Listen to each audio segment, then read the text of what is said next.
जय श्री राधावल्लभ श्री कृष्ण। प्राचीन काल में एक सेठ जी के 7 पुत्र थे। सातों के विवाह हो चुके थे। सबसे छोटे पुत्र की पत्नी श्रेष्ठ चरित्र की विदुषी और सुशील थी, परंतु उसके भाई नहीं था।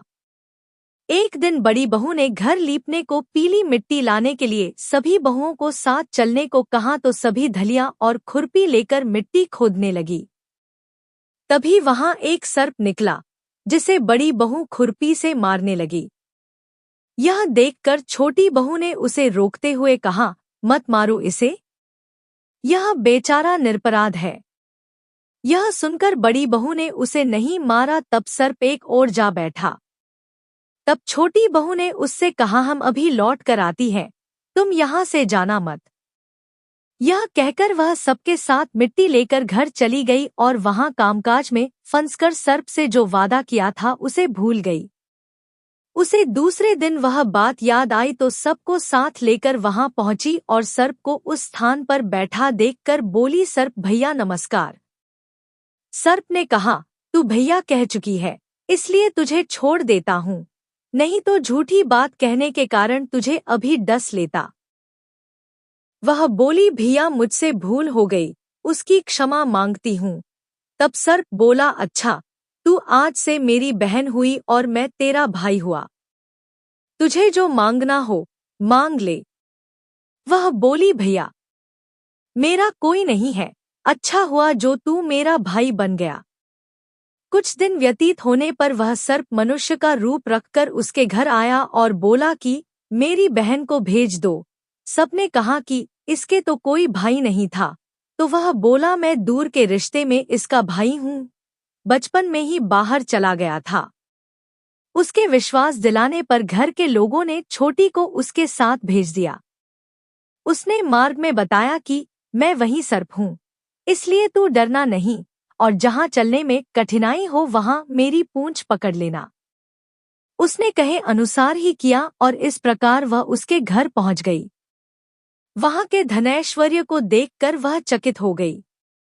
एक दिन सर्प की माता ने उससे कहा, मैं एक काम से बाहर जा रही हूँ, तू अपने भाई को ठंडा दूध पिला देना। उसे यह बात ध्यान न रही और उससे गर्म दूध पिला दिया, जिसमें उसका मुख बेतरह जल गया। यह देखकर सर्प की माता बहुत क्रोधित हुई, परंतु सर्प के समझाने पर शांत हो गई। तब सर्प ने कहा कि बहन को अब उसके घर भेज देना चाहिए। तब सर्प और उसके पिता ने उसे बहुत सा सोना, चांदी, जवाहरात, वस्त्रभूषण आदि देकर उसके घर पहुंचा दिया।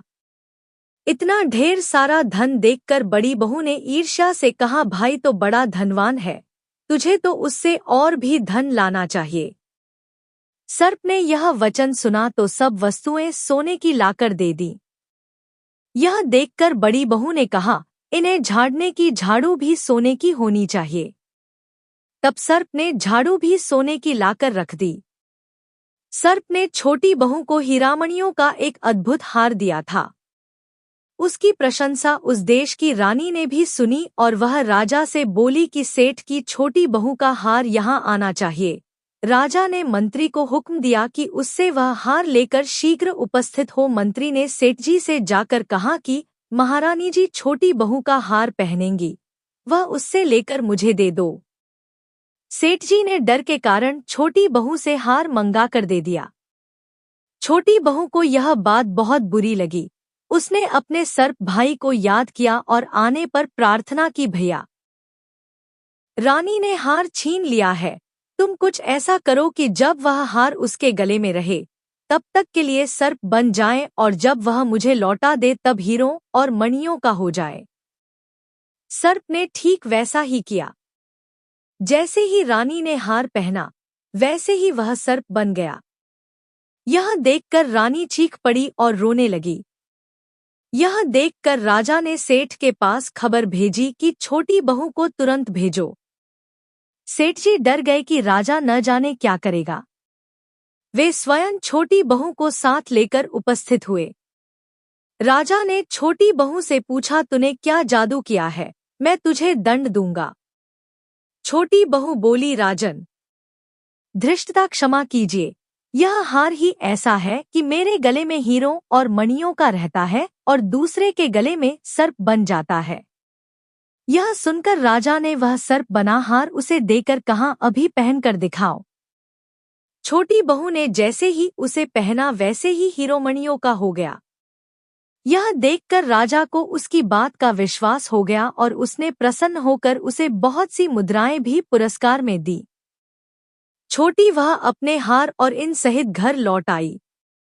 उसके धन को देखकर बड़ी बहू ने ईर्ष्या के कारण उसके पति को सिखाया कि छोटी बहू के पास कहीं से धन आया है।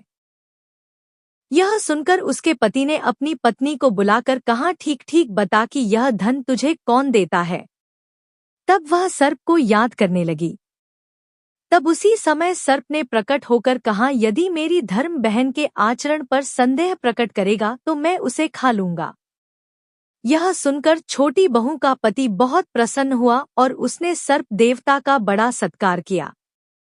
उसी दिन से नागपंचमी का त्योहार मनाया जाता है और स्त्रियां सर्प को भाई मानकर उसकी पूजा करती हैं।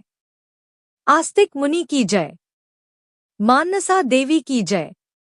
जय श्री कृष्ण के अंशावतार भगवान शेषनाग की। भगवान शिव के गले के हार भगवान श्री वासुकी नागराज की जय।